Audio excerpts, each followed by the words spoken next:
কষ্টৰে জমা কৰা টকাকেইটা ঘূৰাই নাপাই তেওঁলোকৰ দুচকুত এতিয়া চকুলো হুকাই কান্দিছে তেওঁলোকে। দুটা বাচ্চা নিয়ে আমি কামলা বেচে পয়সা থুই আমার এক টাকাও নাই। এই মহিলা সকললৈ মন কৰক, বহু আশাৰে বেংকত জমা থোৱা ধনকেইটা ঘূৰাই নাপাই এনেদৰে কান্দিছে তেওঁলোকে। বেংকৰ মেনেজাৰেও গুৰুত্ব নিদিয়াৰ অভিযোগ। অৱশেষত বঙাইগাঁৱৰ লেংটিচিঙাত ভাৰতীয় ষ্টেট বেংকৰ সন্মুখত সৃষ্টি হয় উত্তপ্ত পৰিস্থিতিৰ। ক্ষোভিত গ্ৰাহকে অৱৰোধ কৰিলে ৰাজ্যিক ঘাইপথ।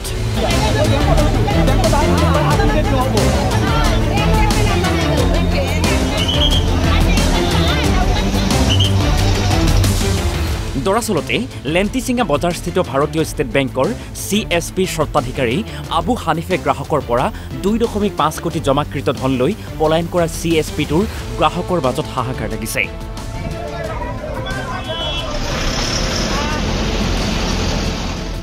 এতিয়া বেংকেও গুৰুত্ব নিদিয়াৰ অভিযোগেৰে এনেদৰে পথ অৱৰোধ কৰিছে।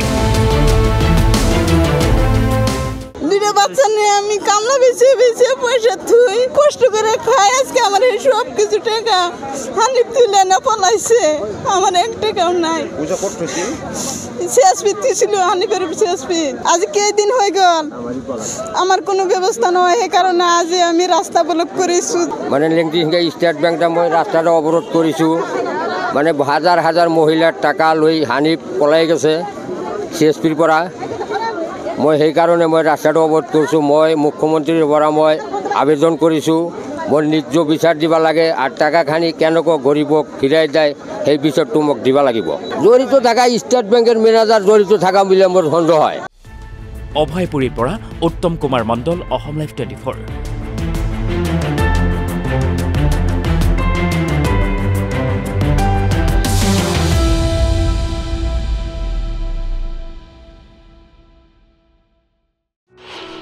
কষ্টৰে জমা কৰা টকাকেইটা ঘূৰাই নাপাই তেওঁলোকৰ দুচকুত এতিয়া চকুলো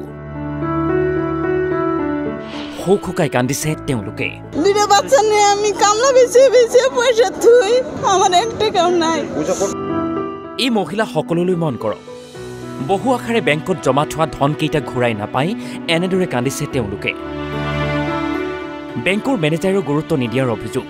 অৱশেষত বঙাইগাঁৱৰ লেংটিচিঙাত ভাৰতীয় ষ্টেট বেংকৰ সন্মুখত সৃষ্টি হয় উত্তপ্ত পৰিস্থিতিৰ। ক্ষোভিত গ্ৰাহকে অৱৰোধ কৰিলে ৰাজ্যিক ঘাইপথ।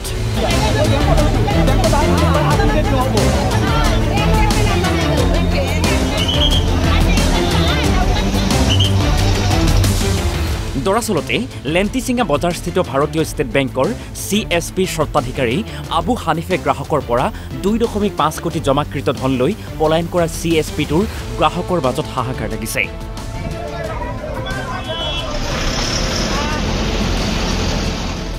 এতিয়া বেংকেও গুৰুত্ব নিদিয়াৰ অভিযোগেৰে এনেদৰে পথ অৱৰোধ কৰিছে। দুটা বাচ্চা নিয়ে আমি কামলা বেচে পয়সা থুই কষ্ট করে খাই। আজকে আমার সব কিছু টাকা হানিফ তুলে না পলাইছে, আমার এক টাকাও নাই।